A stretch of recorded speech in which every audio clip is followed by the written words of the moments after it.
Deus falou muito ao meu coração essa semana a respeito do Sermão do Monte.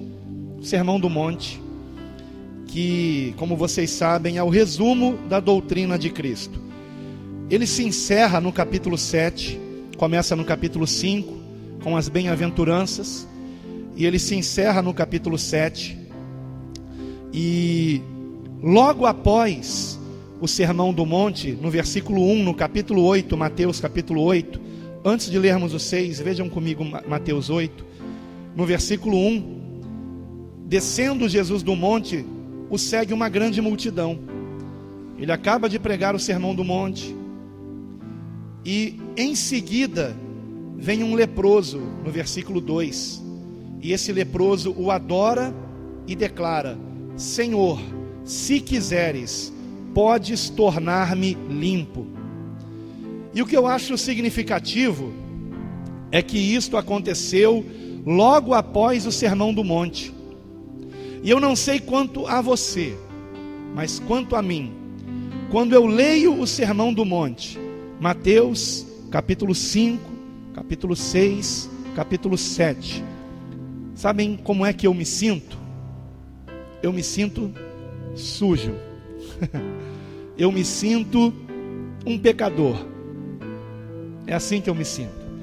Por exemplo, nós temos aqui em Mateus, no capítulo 5, declarações fortíssimas, como aqui declara que se nós tivermos, nos irritarmos com o nosso irmão, deixe-me ver aqui onde está, versículo 22, olha só,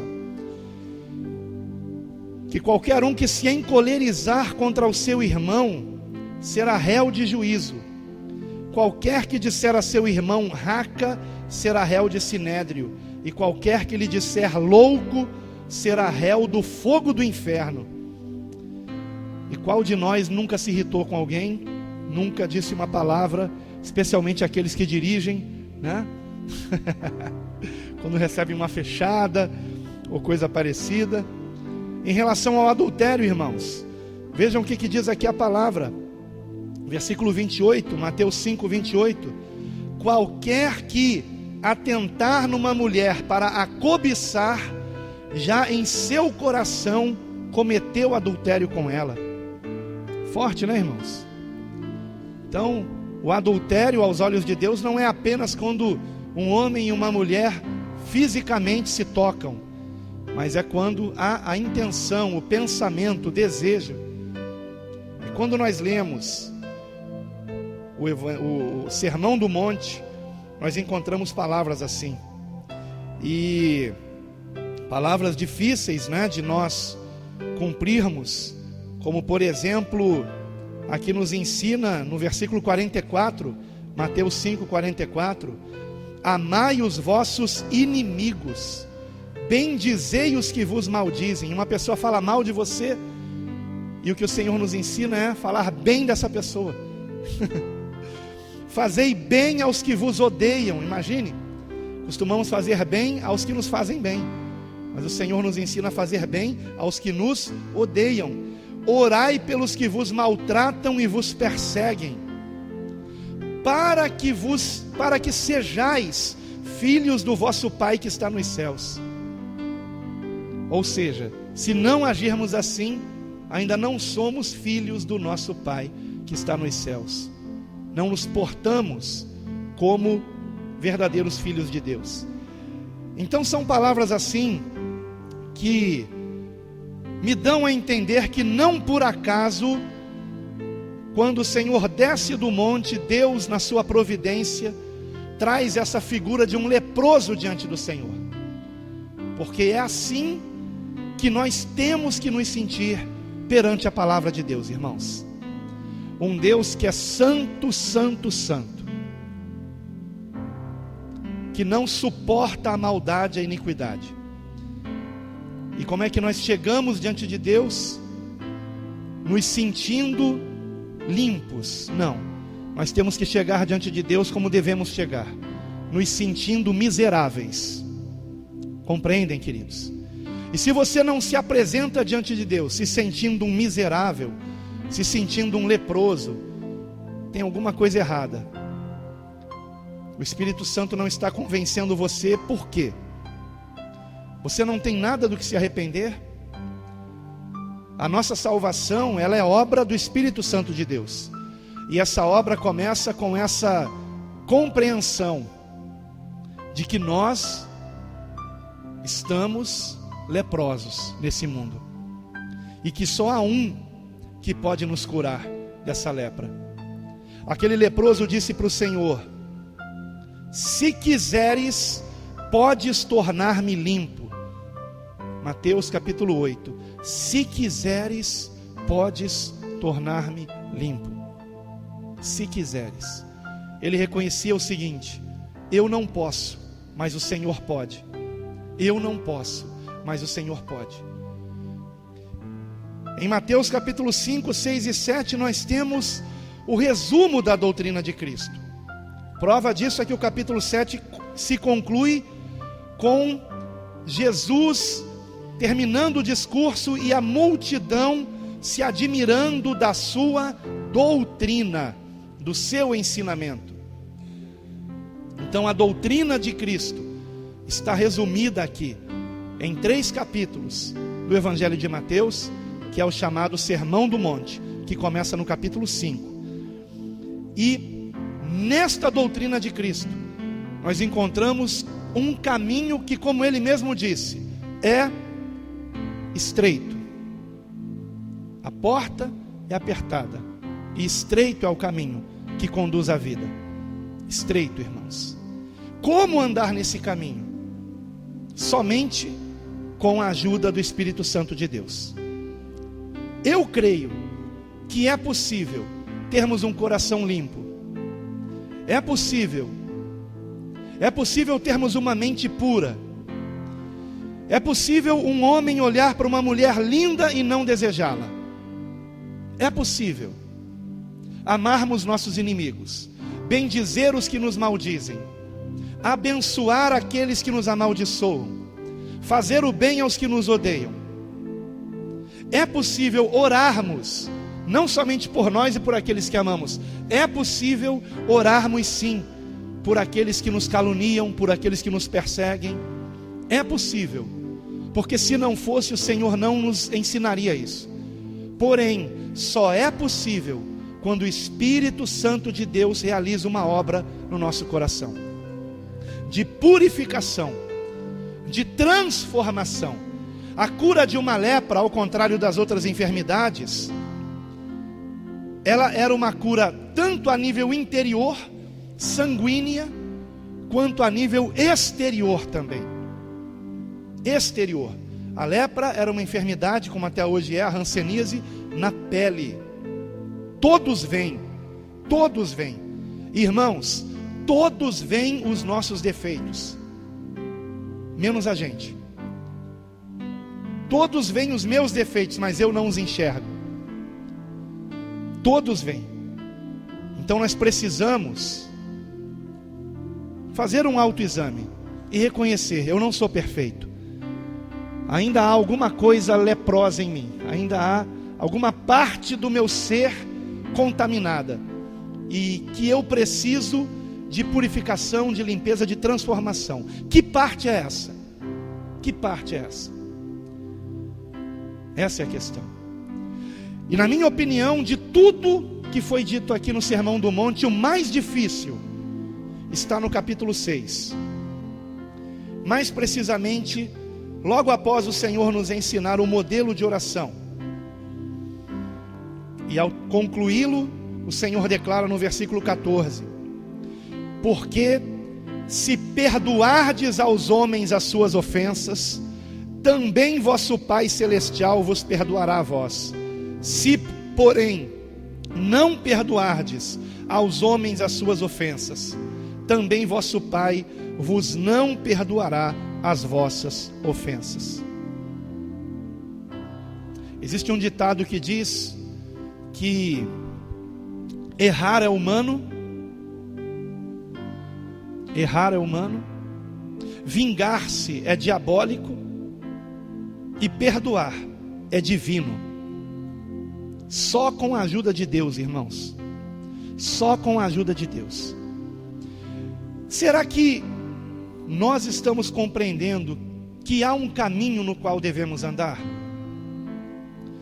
Que é um caminho de arrependimento de pecados, que é um caminho de desprendimento desse mundo. Como é que o Senhor começa o Sermão do Monte? Bem-aventurados os ricos, foi isso que ele disse? Não, bem-aventurados os pobres. Por que você almeja riquezas? Por que você almeja riquezas? Por que você não se contenta com o que tem e continua trabalhando honestamente? Bem-aventurados os pobres. Há um caminho, irmãos, de renúncia, de arrependimento, de transformação, de perdão. Há um caminho. E muitos de nós não estamos conseguindo andar nesse caminho. Então quero convidar você para orar junto comigo e pedir a Deus perdão nessa hora. Perdão ao Senhor. E mais do que isso, pedir a Ele: purifica-me, Senhor. Purifica-me, Senhor. Queria que o Felipe pegasse na pasta. Purifica-me, ó Senhor Jesus. Amém? Coloca ali para o Gabriel, por favor. Eu gostaria muito que você fosse sincero com você mesmo. Amém? Seja sincero com você mesmo. O orgulho, como diz o ditado, mata, irmãos. Ele mata mesmo, mata a alma. O orgulho nos impede de reconhecermos que precisamos de mudança. E a minha oração é que, em nome de Jesus, você não queira mais ser orgulhoso. Você entenda que esse orgulho está prejudicando você e conduzindo você ao inferno, ao abismo. Você precisa pedir perdão a Deus e reconhecer que é um ser humano, e que para que você consiga perdoar, amar os inimigos, orar por eles, para que você consiga fazer o bem aos que te odeiam, o único caminho é pedir a ajuda do Espírito Santo de Deus. Só que pessoas orgulhosas não pedem ajuda. Não pedem ajuda. Pessoas orgulhosas não pedem ajuda nem para o seu melhor amigo. Pessoas orgulhosas não pedem ajuda nem para Deus, irmãos, nem para o Senhor Jesus, que é o nosso melhor amigo. Então, em nome de Jesus, entenda que a sua luta e a minha luta é contra nós mesmos. É contra o nosso orgulho, irmãos. É contra o nosso orgulho. E o diabo, sabendo disso, ele usa pessoas para nos inflamar mais ainda, para sermos cada vez mais inchados. Ah, fulano falou isso para você. Eu não perdoava. Não, você não merece isso. Entendeu como é que é? O diabo usa pessoas para encher mais o teu ego. Sabe? E o que nós aprendemos aqui, numa das mensagens que eu trouxe, no domingo de manhã retrasado? O erro fatal de amar a si mesmo. De você gostar demais de você mesmo. Eu me amo muito, ninguém pode falar assim comigo, ninguém pode pisar no meu calo, eu não levo desaforo para casa, porque eu me amo demais. Quando a palavra diz que nós temos que negar a nós mesmos, temos que morrer para nós mesmos, do contrário, Cristo não habita em nós. Temos que dizer: não mais eu, mas Cristo. O teu eu tem que ser eliminado. Não é mais você, não é mais a tua vontade, agora é a vontade do Senhor. E é por isso que são poucos os que se salvam. Poucos. Religião não salva você. Você estar aqui sentadinho quarta e domingo não salva você. Porque se essa palavra bíblica, correta, que você ouve quarta e domingo, não levar você a um arrependimento genuíno, sincero, e a um desejo de morrer para si mesmo e viver para a glória de Deus, se você não passar por essa transformação, não há salvação para você. Para quem há salvação? Não é só para quem ouve, é para quem ouve e pratica. Qual foi o último ensinamento de Cristo no Sermão do Monte? Mateus capítulo 7, versículo de número 24 em diante: todo aquele, pois, que escuta estas minhas palavras e as pratica, assemelhá-lo-ei ao homem prudente, que edificou a sua casa sobre a rocha. E desceu a chuva, e correram os rios, e assopraram ventos, e combateram aquela casa, e não caiu, porque estava edificada sobre a rocha. E aquele que ouve estas minhas palavras, e não as cumpre, compará-lo-ei ao homem insensato, que edificou a sua casa sobre a areia. E desceu a chuva, e correram rios, e assopraram ventos, e combateram aquela casa, e caiu, e foi grande a sua queda. E com estas palavras, o Senhor conclui o sermão do monte. Com estas palavras, medite no sermão do monte. Sinta-se um leproso, para que você atravesse uma multidão de pessoas que vão perecer, porque não estão tomando a decisão que você vai tomar, a decisão de se reconhecer sujo, precisando de uma purificação, de uma transformação. E se você disser para o Senhor o que aquele leproso disse no versículo 3 do capítulo 8, 2 do capítulo 8: Senhor, se quiseres, podes tornar-me limpo. Você ouvirá do Senhor o que aquele leproso ouviu: eu quero, seja limpo. Eu quero. O Senhor quer nos limpar, quer nos purificar, quer nos transformar, amados. O problema é que você não quer. Você é o problema. Você é o problema, como eu sou o problema. O problema não são os outros, não é o teu marido, não é a tua esposa. O problema é você, que não se humilha diante de Deus, que vem com seu nariz em pé para o culto de domingo. O problema é você, que vem participar da mesa do Senhor, sem se arrepender e se reconhecer um leproso miserável. Você é o problema, como eu sou o problema. Você não pode salvar a si mesmo. Sabe aquele pecado que você não consegue dele se livrar? É porque você ainda não se humilhou realmente na presença de Deus e reconheceu: Senhor, eu não consigo, mas tudo é possível para ti. Não há impossíveis para o Senhor, não há impossíveis. E o Senhor pode me mudar. Muda-me, Senhor, limpa-me, Senhor, me transforma, Senhor. Me ajude a perdoar, me ajude a pedir perdão. Me ajude, Senhor, me ajude. E Ele vai ajudar você, porque Ele quer isso. Ele quer isso, Ele quer mudar você, Ele quer me mudar, Ele quer. Só que você talvez não queira, mas eu quero. Eu espero que você também queira, em nome de Jesus.